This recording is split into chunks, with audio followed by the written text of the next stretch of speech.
大家好，歡迎翻到嚟肥宅嘅頻道。今集我哋會講背包嘅改裝，因為其中用到嘅技巧都比較多，所以今集就集中講咗淨係背包先。如果你係第一次瀏覽我嘅頻道，我嘅頻道就係主要介紹一啲做基本模型處理嘅手法，同埋一啲我自己做改裝模型片段嘅分享。同時我亦都有做模型代工嘅，有興趣歡迎 PM。對呢類影片有興趣嘅朋友就記得訂閱啦。而家睇到係背包連埋手持槍嘅組合。佢係可以拼埋一齊，亦都係變身做飛機模式時候會用得到嘅。個接合位就喺呢一度，可以咁樣將佢分開。呢把槍造型本身其實都係特別嘅，因為拆咗藍色同埋白色嘅外甲，佢入邊都仲係一把槍嚟。呢把槍其實都有另外一個組裝嘅方法。你見到呢度有個筍位啦，其實佢就可以將兩把槍合埋做一把大炮嘅。造型上係更加有特色，咁但係最後我擺出嚟個 pose 呢，應該都係雙手持槍，所以呢個大炮嘅組合呢，就應該用唔着啦。佢有一個槍柄可以喺呢個位度拉出嚟嘅，大家睇到可能都會有同我同一個疑問，點解呢位師兄喺個槍柄上面就上咗黑鐵色，但係槍身上面呢，就完全唔做任何噴油喎？呢度我都拗地頭。其實呢把槍呢，我自己都已經改裝完㗎啦。不過因為講背包嗰度實在太長啦，咁所以 cut 咗去下一集我先至會再講嘅。咁跟住睇一睇個背包啦，佢個構造係可以向前屈曲，就算冇嗰把手槍組裝上去呢，自己亦都可以成為一個肩炮嘅造型。咁後面呢，就有噴射器嗰啲嘢啦。我哋首先將個機翼拆咗落嚟，睇一睇呢一隻背包。其實呢一隻高達收翻嚟嘅時候，我係着數咗嘅，因為有啲位我可以借去呢一個機會都講解一下 ，zoom 埋俾大家睇一睇先。見唔見到水口位其實係冇處理過，睇效果呢，就應該係攞把正常嘅剪鉗剪走咗突出嘅水口就算噶啦，係完全冇打磨過嘅。咁你而家就可以清楚睇到冇處理過水口之後做噴油效果其實就會咁樣，呢啲係分母線啦。噴咗油之後，佢反光嘅能力變高咗，所以原本喺膠面上面嘅水口同埋分母線會變得更加之明顯。相比起嚟，喺膠面上面淨係留低一個白印嘅程度呢，係更加礙眼嘅。咁同埋老實講句，噴油都唔算得上係一個小步驟啦。呢位師兄其實都算噴得順滑嘅，擺咗咁多心機同埋時間，仲有噴油嘅成本，就咁俾呢啲未處理嘅水口破壞。其實係有少少唔抵嘅，所以大家記住，如果想噴油呢，就需要考慮埋呢一個部分啦。咁我自己都會首先處理咗啲分母線同埋水口做翻個打磨先嘅。同時間因為我唔會將大炮組裝上去背包上面啊，所以背包前後呢啲組裝用嘅接駁位，我係會剪走晒佢。呢一度亦都係由 Drop Colony 師兄嘅作品入邊參考翻嚟嘅做法。因為佢個炮口改裝實在太好啊！睇完佢個作品之後，我已經諗唔到第二個更加好嘅方法。咁我亦都特登問多次 Drop Colony 師兄，佢係俾我用我去呢個概念去改件先至再做嘅。嚟搞咗個機翼嘅部分先啦。我自己本身就已經打磨咗一次，然之後畫咗少少黑線佈局上去嘅。咁呢度就係個草稿。其實我就好簡單地，只係將個機翼擺上張紙度。攞個外形用原子筆畫低先，然之後入面嘅黑線就自己用鉛筆去設計啦。唔啱睇咪擦走去再畫過咯。因為機翼本身顏色太深啊，咁所以我對住個草稿再講多少少啦。喺呢個位置同埋呢一個位置，我係會削走一部分嘅膠，令到形狀改變嘅。而家係黑線做到一半嘅狀態，模型件上面本身有嘅線條有一部分呢，我係用唔着嘅。所以我會用黑色嘅積乾膠將佢填滿，呢個亦都係比較簡單去取消模型件原本細節嘅方法。黑色嘅積乾膠呢，就係用呢一支啦，都係補翻句利益申報，我部分嘅工具係由 MacWorks 贊助嘅。我自己嘅用法就係會用牙籤逐少咁樣將黑色嘅積乾膠點上去需要取消嘅線條上面。因為佢乾咗之後呢，你都係要將多餘嘅膠水漬呢打磨走，咁樣嘅做法就可以確保只係有最少嘅多餘膠水留喺個模型件嘅表面上面，咁你就可以慳翻啲打磨嘅時間啦。咁但係你唔用呢隻膠，用 AA 膠一樣得嘅。等佢乾咗之後就可以做一個打磨啦。一開始打磨可以用200至300毫嘅砂紙，將膠水漬都打磨走之後，就可以轉用大啲號碼嘅砂紙，將表面都磨翻平滑，就好似而家影片一樣咁樣。我放大呢一度俾大家睇一睇，大家可以見到有一點白色嘅膠水攝咗入去中間，即係話俾你聽呢一個位嘅線係未填滿嘅，所以容許到白色嘅膠水攝咗入去。我將啲膠水掃走，再放大翻俾大家睇，就會見到呢一度其實係有個虛位，咁就要再重複多次落漬乾膠嘅動作去填滿呢個吉位啦。機翼嘅呢兩個位我做咗個黑線嘅位置，其實我係會將佢削走，擰翻轉頭俾大家睇一睇，同一個部分我都係有做到同一個黑線。咁削膠嘅部分就比較簡單啦，都係用筆刀去做嘅啫。正如我上集有講過啦，削膠嘅時候可以留意一下筆刀發力嘅方向，可能會令到你更加容易去控制把筆刀。同時間因為我前後都有做好黑線，亦都令到我容易啲去攞一個比較精準嘅位置去停低。呢個部分就只需要削走比較少嘅膠啫，大概就咁樣算係完成。剩翻落嚟嘅就係用打磨嘅方法，令到邊位變翻直。因為模型件都有啲厚度啊，所以前後嘅嗰條邊未必係完全一樣，就要靠打磨將佢做翻整齊。咁我就削埋機翼上面嘅部分先啦。上面嘅部分形狀處理完就大概係咁樣，大家可以見到邊位都唔係直嘅，但係由於呢個位係開得比較大呢，就可以俾我用啲方便啲嘅工具，譬如用手銼咁樣去將呢一條邊磨平，成隻機翼嘅一邊都終於完成晒啦。咁所有要處理嘅工序都完成咗，結果出到嚟就係咁樣。背面係未處理嘅，咁所以呢度我要之後再搞。呢個部分我係將改變形狀加埋黑線佈局，去令到成件事係睇落完全係兩回事。呢個時候就俾大家睇一睇個對比先。預告一下，今個禮拜我會做2次 live 嘅。星期六會去大叔 Pizza 個 live 度客串幫手翻譯英文。佢係專做夢幻模擬戰手遊嘅 YouTuber， 做呢隻 game 咧香港佢都數一數二噶啦。我喺影片描述嗰度擺咗條 link 嘅，大家有興趣可以過去睇一睇。另外星期日同樣時間9點鐘，我都係會召開 live 嘅，咁大家有時間咧上嚟吹一吹水咯。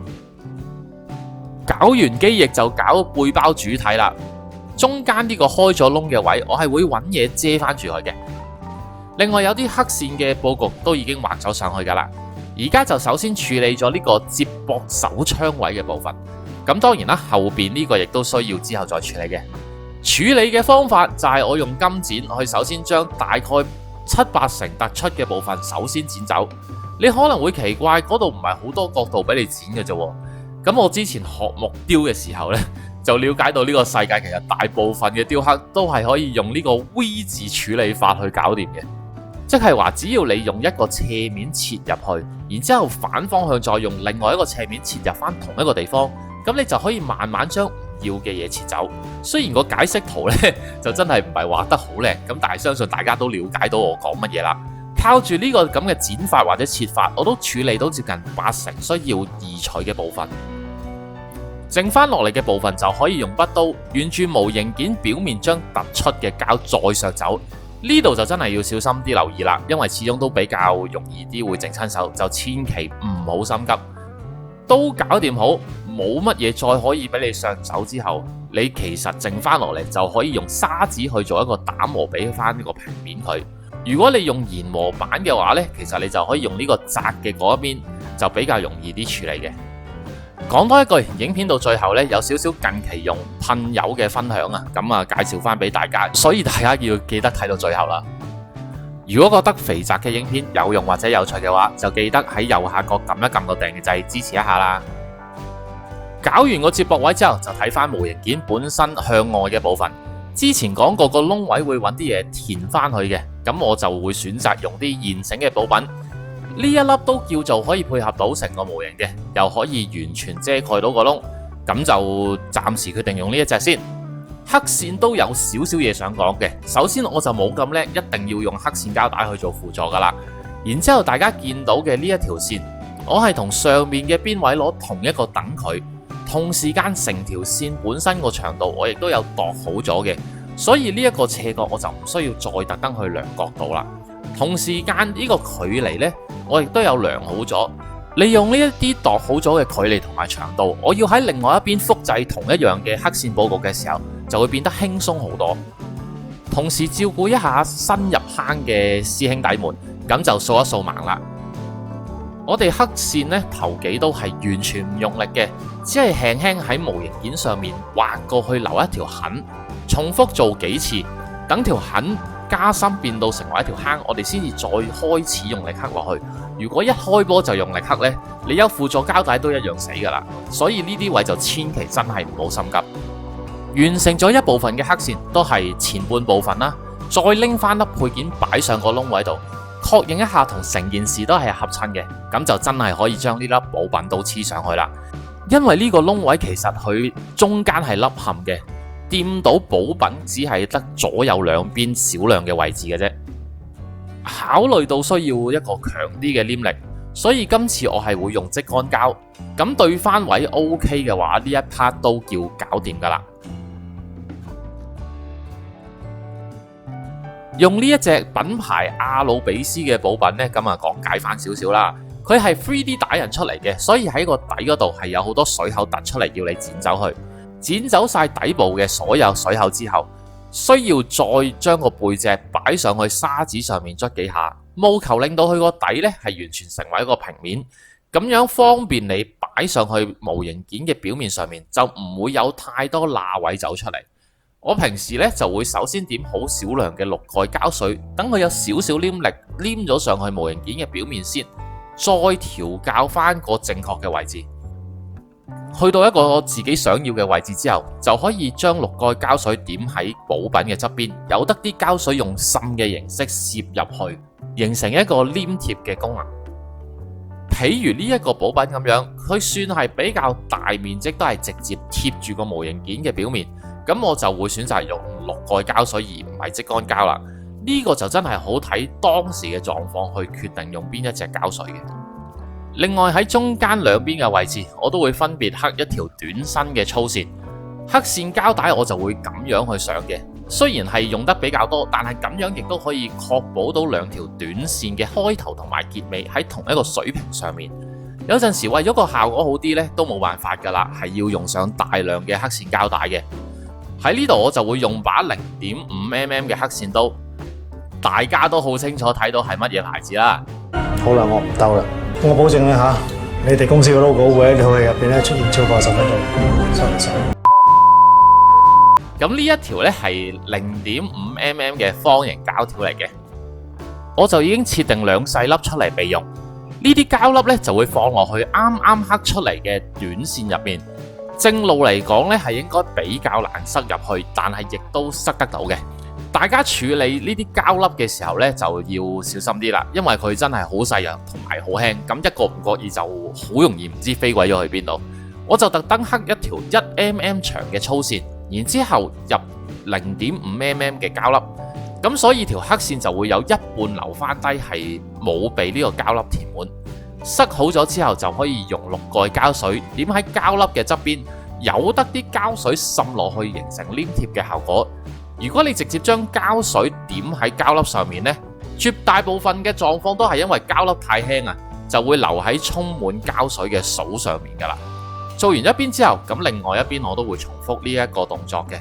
完成晒之後，其他地方都補翻少少黑線啦，結果就係咁樣。至於呢一個位，因為佢係向住高達背脊，就應該見唔到嘅，所以我就未特別處理住。所以剩翻落嚟就只係得翻尾位接駁突出嘅膠件呢，需要處理埋。一樣都係用剪鉗同埋筆刀，盡可能將多餘嘅膠刀處理完之後，就會變成咁嘅樣。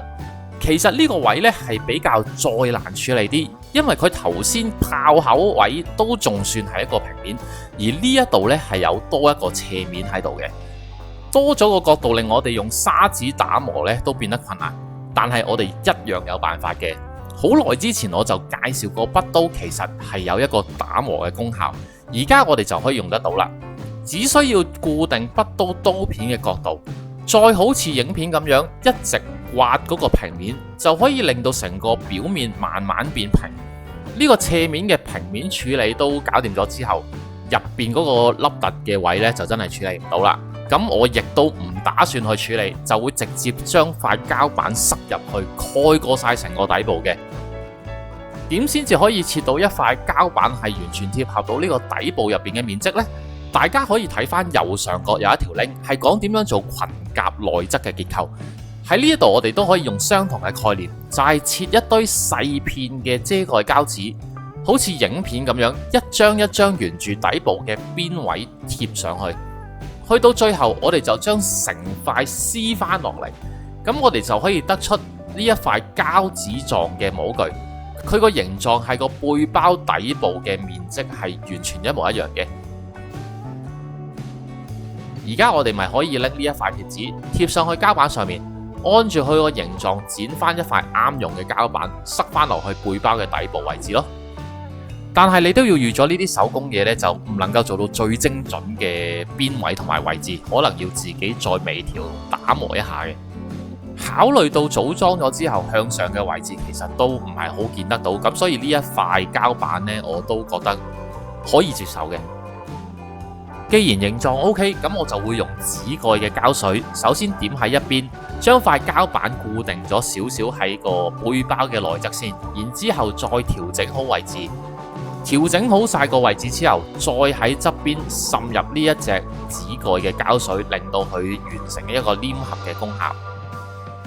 做到呢度呢，成個背包一邊嘅改裝就已經算係完成㗎啦。咁我轉個頭會噴埋底灰，俾大家睇下個效果同埋前後對比圖嘅。